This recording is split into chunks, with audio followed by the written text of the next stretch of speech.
egameni likaJesu Kristu inkosi. Cela uNkulunkulu uNkulunkulu zakhe.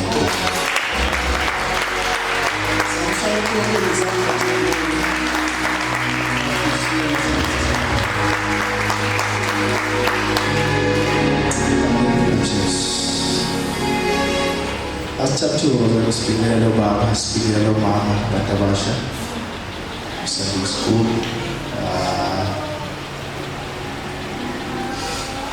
Worshipers, sibingelela futhi zamani.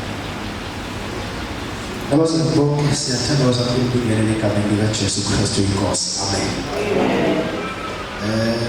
Siyabonga uNkulunkulu futhi uphinde wasipha ithuba lokuthi sizobala namhlanje ukuzozwa ukukhuluma kwakhe nokuzobona futhi umusa wakhe njengoNkulunkulu. Amen. Uthi incwadi yesambulo kuJohane sezibelile ukuthi akasaboni, sezilahlile ukuthi akasento yalutho, esehlezi phansi. Johane iBhayibheli lafika izwi kuye lathi come up here. Awuthi unyukela ngapha kancane khona into engisakabonisa yona. Noma mehlakhe ngasekho Johane soyinselisa soyihlaya, kodwa mina njengoNkulunkulu ikhona into engisakabonisa yona. So leso sikhathi nathi sokuthi uNkulunkulu ikhona esangasibonisa yona. No matter what, kodwa ikhona uNkulunkulu esangasibonisa yona. Amen. Wakazamile isibongo ngakhona singisiwe uNkulunkulu wayenza impilo yami. Sindiswa nami ushimba. Kusukela ngalelo langa ngibona ngisho impilo yami kuze kube ngalokho. Ufakazi phela ukuthi uNkulunkulu uyagcina umuntu omusha, agcina futhi azaphumele. Awu amen. Ufakazi ukuthi ugcina impela umuntu omusha, amgcine aze aphumele. Amen. Sizwe ufakazi baba, sizwe ufakazi babhuti ukuthi impela umuntu omusha uyagcina uNkulunkulu, amgcine aze aphumele. Amen bazalwane. Yeah. Indaba ye-prosperity nathi sesiyekile ukushumayela ngoba nathi sinovalo ukuthi isebenza yikho, nathi siyesaba nabantu basezweni bayesaba. I came to declare ukuzofakaza uyagcina uNkulunkulu umuntu omusha, amgcina aze aphumelele ngaphandle kwa-connection. Awu amen. Aswazi ukukhulumela ukuthi ufana nabantu abanye. Bayesaba nathi siyesaba. Akufanele njalo. Ngoba idwala lethu alifani nelakho. So there's no way that you can speak a very same language. Amen. Quickly, I just want us to look at the word of God from Shesha, the book of 1 Peter chapter 1. Verses number 22 and 23. Book of Peter chapter 1, verses number 1 Peter chapter 1, 22 and 23.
First Peter chapter 1 verses 22 and 23.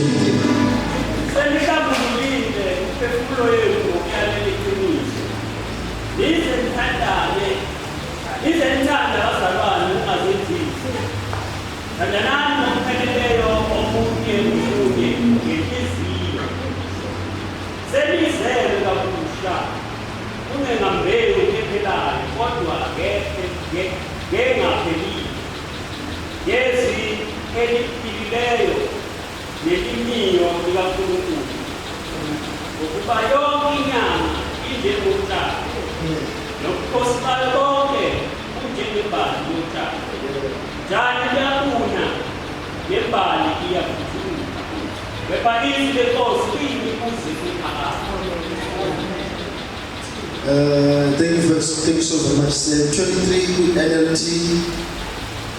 But before you have been born again, but not to a life that will quickly end, your new life will last forever, because it comes from the eternal, living Word of God. For you have been born again, but not to a life that will quickly end.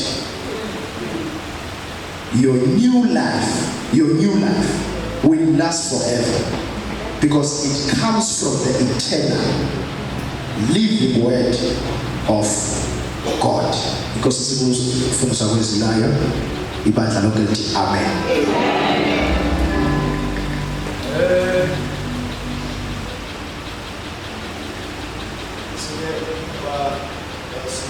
Sendile bashumayela kakhulu ngothando.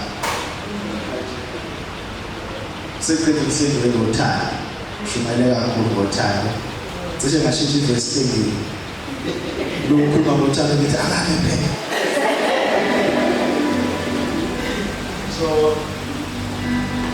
verse number 22, the Apostle Peter stresses the importance of love as an the church.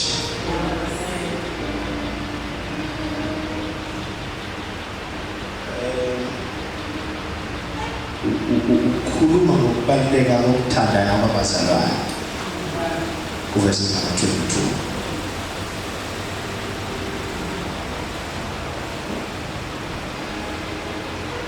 Kukhona le assurance uNkulunkulu anayo ngothando ukuthi i-behavior yomuntu othandiwe angeke isifane nomuntu ongathandwanga.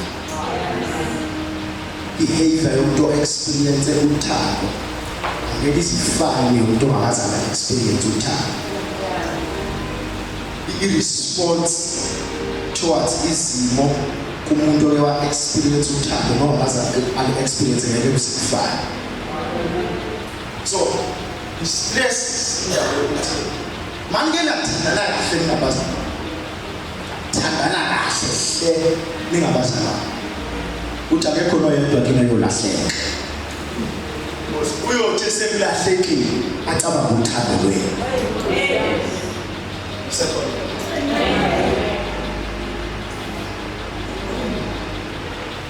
Sizofika besini ngaphashane sizokhuluma ngembili. Uyothenga afinyelele naseyixeleni acabanga uthando lwenu. Abuyele emuva.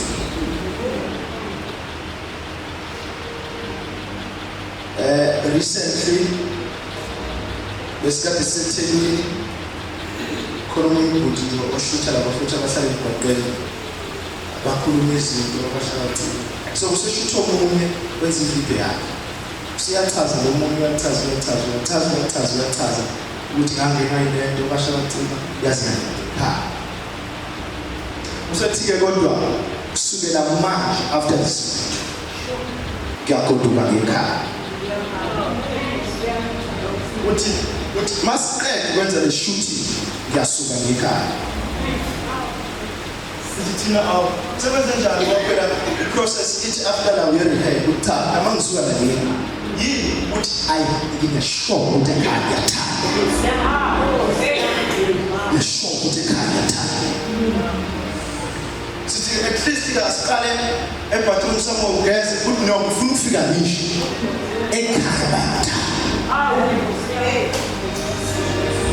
So Apostle Paul in this verse he stresses that master sathanda kahle abazalwane. We will never lose anyone unless we don't care. Unless yesinandaba sinithi hayi mina as long as ngiyezu nje. Khona sinjalo phela sithi hayi makuya mina nje. Kuyobe sephelezi.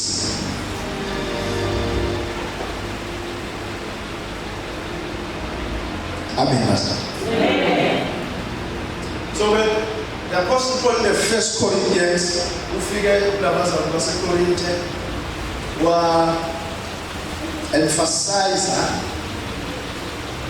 indaba ye-fellowship kubazalwane baseKorinte. Why? Indaba yaseKorinte kuthiwa yayiphithizela. Kunezindawo eziningi zokukhonza uThixo, kunamathaveni, kunama-clubs amaningi, khona yonke into kwakuphithizela kakhulu eKorinte. So when the Apostle Paul started to write ebhalela abazalwane baseKorinte, ugcizelela indaba yokuthi in order for you to be protected kulokuphithizela, just fellowship. Velani niye sonke ngesonto. Velani ngolwesithathu niye mthandazo. Velani ngama-Fridays kube khona something ukuze avoid the Friday one eKorinte.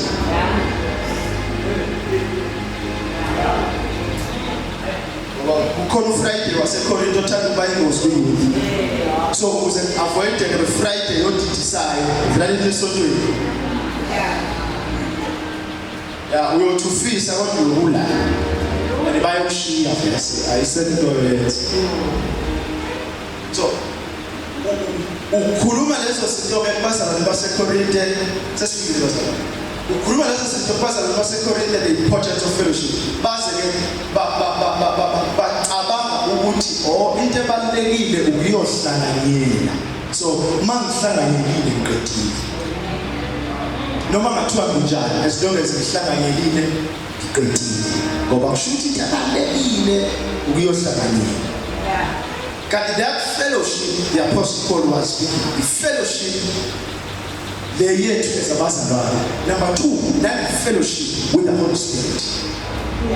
Ngoba ungamuhle kwi-fellowship yethu la kodwa mawuphuma uphile yethu. Kodwa mawubambe these two fellowships, the fellowship yabazalwane ubamba the fellowship kaMoya, impilo yakho iba straight. Kodwa abantu abaphila into from Monday to Saturday, Sunday babe basinala abahlala khona sithi niyamazi phakathi siyamazi nimazi kanjani njengoba sibayimention indaba yevangeli ngoba was the fellowship wena yethu njengabazalwane awukazi experience fellowship with the Holy Spirit ekufikela lapho lo Spirit kungekho umuntu awuyazi ukuthi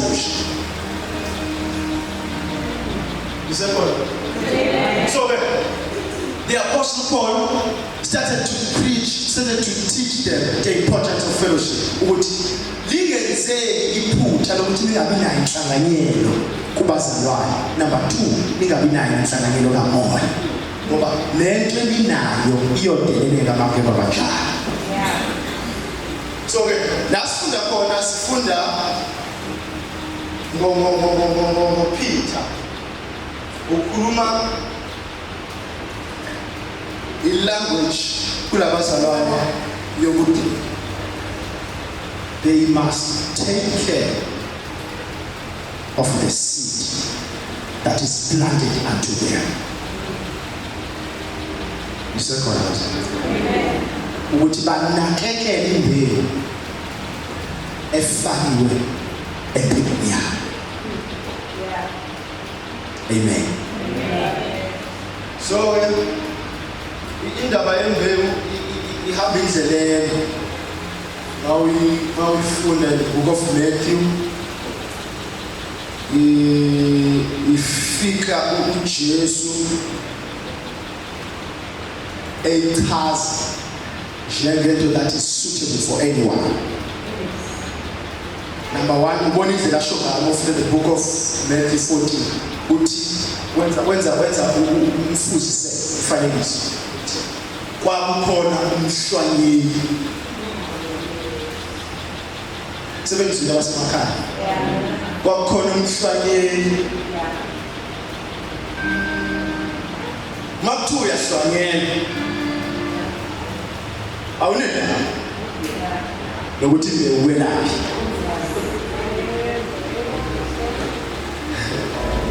Kodwa uyamavila le yangafuni ukulima ngale makhaya. Wawaziwa ukuthi mawuhlwanyela kuthi uyifile.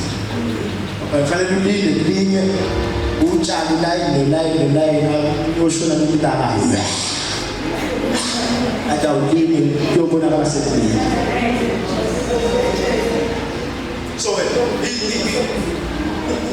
ummendi isu lenkosi imbewu le isu lenkosi uyi-highlighta noma uyiveza as into efanele nanoma uzalwane. Akekho umuntu ekufanele kuthiwe alimfanele isu likaNkulunkulu. Amen. Akekho umuntu engafanele kuthiwe limtholile izwi likaNkulunkulu noma ngathiwa wena umthandi, kodwa izwi likaNkulunkulu limfanele ngoba izwi likaNkulunkulu lifana nembewu esandleni sokuhlwanya. So uthi-ke wathi-ke esayihlwanyela lembewu eyihlwanyela uthi number 1 eyokuqala yawela endleleni. Mayiqhubeka ngalethi quickly ngoba yayisendleleni kwafika inyoni zayidla yaphela indaba yayo ngoba yayisendleleni. The very same thing. Number 2 uthi yahlwanyelwa enye ithe masiqalaza bathola ukuthi hayi wele ejini. Kuthiwa yakhula kancane ngoba inhlabathi yayingekho ukuze inabisele iy'mpande. Kwavela kanti iBhayibheli nayo yabona same time. Bese-ke kube khona le engifuna siyibhekisise namhlanje. Kuthiwa enye yawela emhlabathini. Kuthiwa yathela izithelo ezinhle. Bese kuthiwa-ke enye yawela emhlabathini ovundileyo.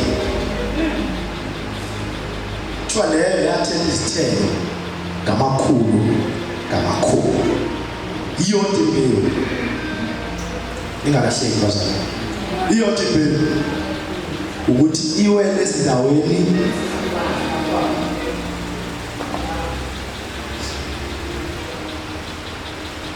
khona umunye ugogo esahlala eMzansi Mthika eMozulu wayengithanda ukusebenzisa le gama kodwa nje wangakhuthele. Awuyilo ogogo abangakhuthele nje.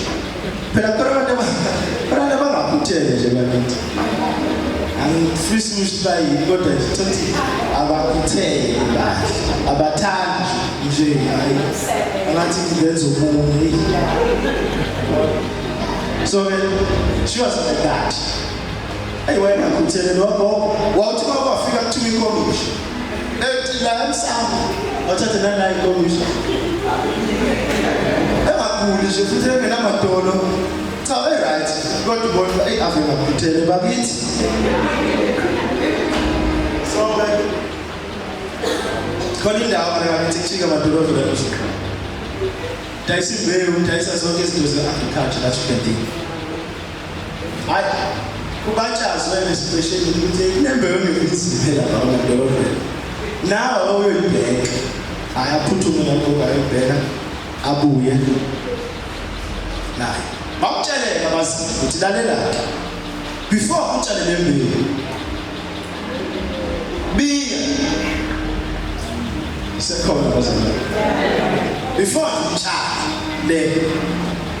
number 1 B. Noma ngasabiyanga kodwa yenzindlela ukuthi la khona le mbewu kubili. Number 2, leyo ndawo irithelele for 7 days. Ekuseni nantambama imbewu ungakayifaki.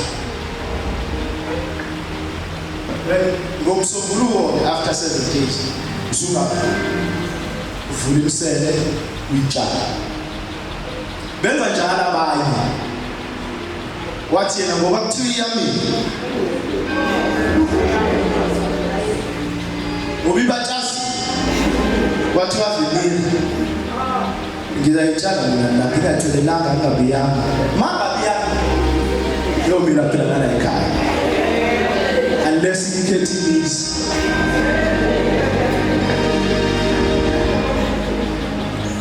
ayibaqaleke abanye ayikafiki imbewu baqaleke abanye balungisela indawo la kuzofika khona imbewu awazalana baqaleke abanye behle benyuka befake efoto ngayicabanga bayokhamanze bifuleni yini silungisa indawo ukuthi makufike imbewu ifike endaweni right baqaleke behle benyuka beqasha abafana ukuthi sicela isibiyela senamandla kwabikwa kwalungiswa ngoba kwakukusi kwabiya kwalungiswa sika-ke isuke esitediwe emakhaya yonke ingadi sifizile ukuze kungene inkomo zidlinhlanga sesenqola bazalwane so-ke kwakuyileso sikhathi babiya leyo portion leyo la kuzotshala khona lembewu warelaxa lo gogo ngoba enento ethi niba bazile ukuthi le mbewu iyamila hayi kwatshalwa iyamila kwabanye iyangamila gogo iyodwa imbewu ithebeka amadolofeni imilile kwabanye ayimelanga gogo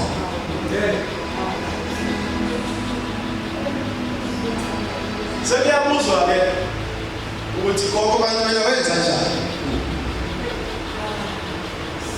athi ugogo ngezwa nibabaza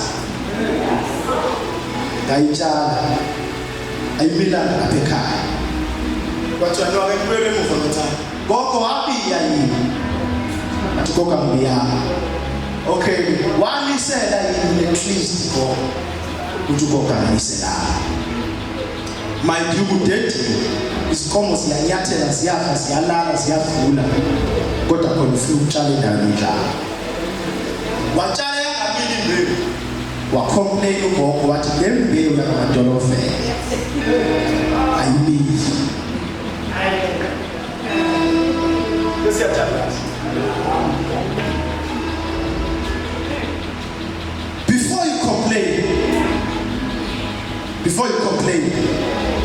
before you complain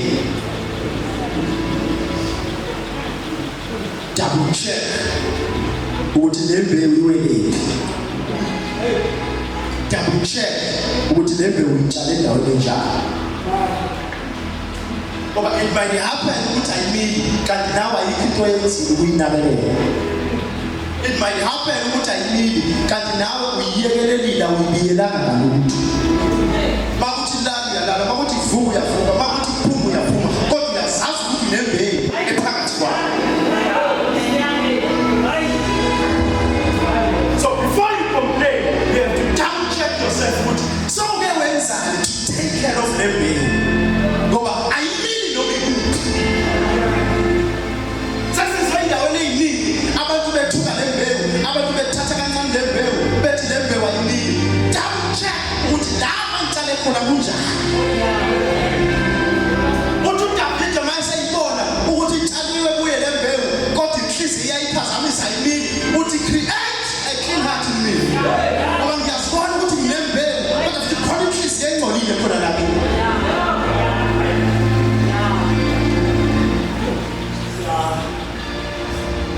So before sisole imbewu we have to check you.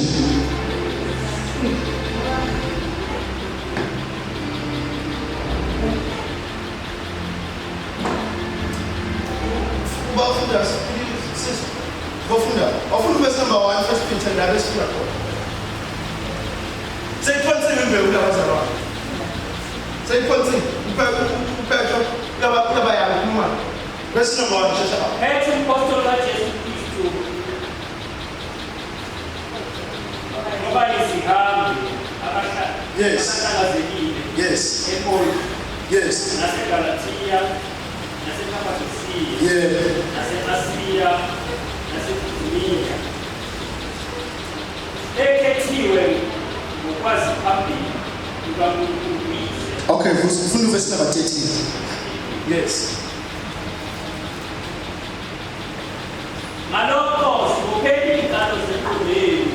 seyiphonse imbewu labazalwane uthini ke uPetro Paul ngalokho sibopheni izikalo zengqondweni bophana izikalo zengqondo izithile mana kancane bophana izikalo zengqondo because it might happen ukuthi imbewu ikhona kodwa wena ingqondo yakho isezikalweni sidlala nje ingqondo yakho isezikalweni uthi kuPetro ukuze le mbewu manifest ukuze le mbewu ingethuki ukuze le mbewu inga-undermine makuthiwa ingamsebenzi walutho bophana izikalo zenu zengqondo ingqondo yenu must be well made because kuyokwethuba le mvangeli kuyokwethuba le mbewu kuthiwa ingamsebenzi walutho kanti wena ikhona yona imbewu iproblem yakho ingqondo yakho all over uthi uPaul Paul baseRoma 12 uthi ningalingisi lelizwi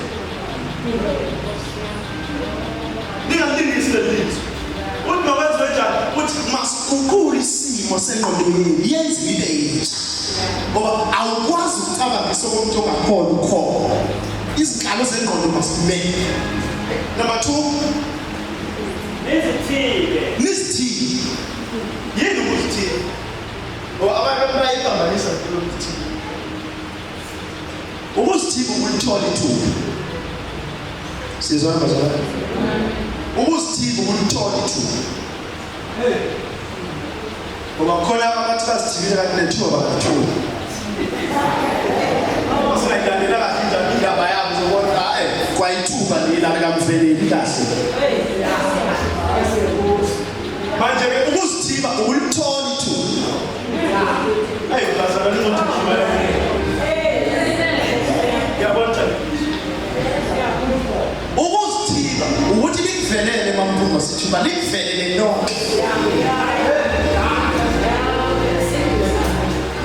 lonke ithuba ongacabanga ulithola financial right ube nemoto ube kude yonke into yakho iqonda isithuba ulithole lonke ithuba that you can do ulithole ithuba uzithiba ulithole ithuba and then you decide ethubeni sokuthola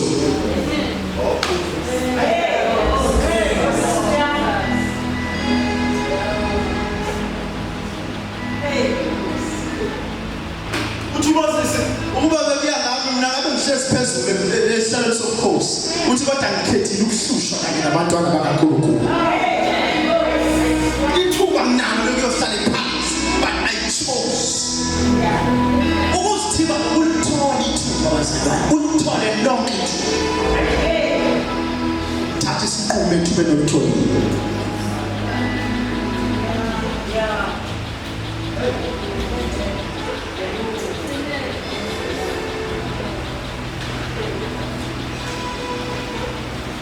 abanye basaxakekile sabana abantu be-right basabanje ukuxakeka khona besinabo nanozulu bexakekile angeke bathole ithuba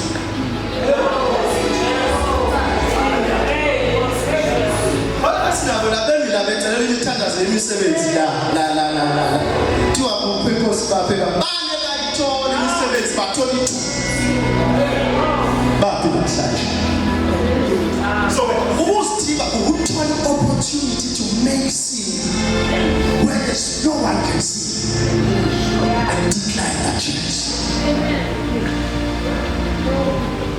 uthi lo nkosikazi benendoda yakhe sebemoshile sebeqamba amanga bathi banikele ngemali right uthi umpostoli uPetro esebeqedile ukukhuluma yonke into uthi niqambele namanga kumoya ongcwele na ngoba impilo yenu ibheke umoya ongcwele irregardless ukuba sikhona noma sikho khona izulu eliphezulu empilo yakhe ehlezi